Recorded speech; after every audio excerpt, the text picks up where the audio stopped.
Algorithm ഉപയോഗിച്ച് digital മാധ്യമങ്ങളുടെ ഇടപെടൽ അവസാനിപ്പിക്കാൻ ബദൽ മാധ്യമ സംവിധാനം വരുമെന്ന് മുതിർന്ന മാധ്യമ പ്രവർത്തകൻ MV നികേഷ് കുമാർ. ഫൊക്കാനയുടെ അന്താരാഷ്ട്ര കൺവെൻഷനോടനുബന്ധിച്ച് മാധ്യമ സെമിനാറിൽ സംസാരിക്കുകയായിരുന്നു നികേഷ് കുമാർ. ഡിജിറ്റൽ മാധ്യമങ്ങൾ അൽഗോരിതം ഉപയോഗിച്ച് ജേർണലിസവുമായി യാതൊരു ബന്ധവുമില്ലാത്ത കാര്യങ്ങൾ വിളിച്ചുപറയുന്ന അപകടകരമായ അവസ്ഥയിലേക്ക് കാര്യങ്ങൾ പോകുകയാണെന്ന് മുതിർന്ന മാധ്യമപ്രവർത്തകൻ MV നികേഷ് കുമാർ പറഞ്ഞു. എന്നാൽ ഇതിന് തടയിടാൻ ബദൽ മാധ്യമങ്ങൾ വരും. ആളുകൾക്ക് ഈ ബദൽ മാധ്യമം ഒരുക്കുക എന്നുള്ള നിലയിലേക്ക് പോലും ഡിജിറ്റൽ മാധ്യമങ്ങൾ പോയിട്ടുണ്ട്. പ്രത്യേകിച്ച് ഇന്ത്യൻ ഇംഗ്ലീഷ് ലാംഗ്വേജിൽ ഉണ്ടായിരിക്കുന്ന മാറ്റങ്ങൾ വലുതാണ്. പ്രത്യേകിച്ച് സോഷ്യൽ മീഡിയയെ ഉപയോഗിച്ചുകൊണ്ട് ഈ ബദൽ മാധ്യമങ്ങളുടെ ഒരു സാധ്യത ഉപയോഗപ്പെടുത്തുന്നതും ഇതാണ്.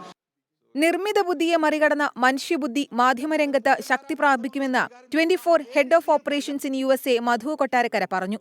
മനോരമയും ഹിന്ദുവും ഡിസൈൻ ചെയ്ത മാറിയോ ഗാർഷിയ പോലെയുള്ളവർ പ്രിന്റ് മീഡിയ വിഷയാധിഷ്ഠിതമായ വാർത്തകളുമായി മുന്നോട്ടു പോകുമെന്ന് ഉറച്ചു വിശ്വസിക്കുന്നവരാണ്.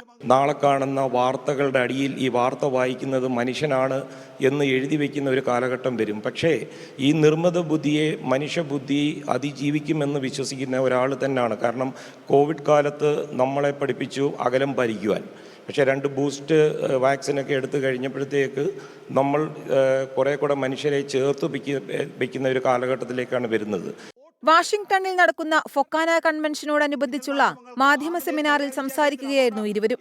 അശോക് കുമാർ, ബിജു ജോൺ, വിശാഖ് ചെറിയാൻ എന്നിവർ സെമിനാറിന്റെ ഏകോപനം നിർവഹിച്ചു. 3 ദിവസം നീണ്ടുനിന്ന ഫൊക്കാന കൺവെൻഷൻ ഇന്ന് വൈകിട്ട് നടക്കുന്ന പൊതുസമ്മേളനത്തോടെ സമാപിക്കും. 24 USA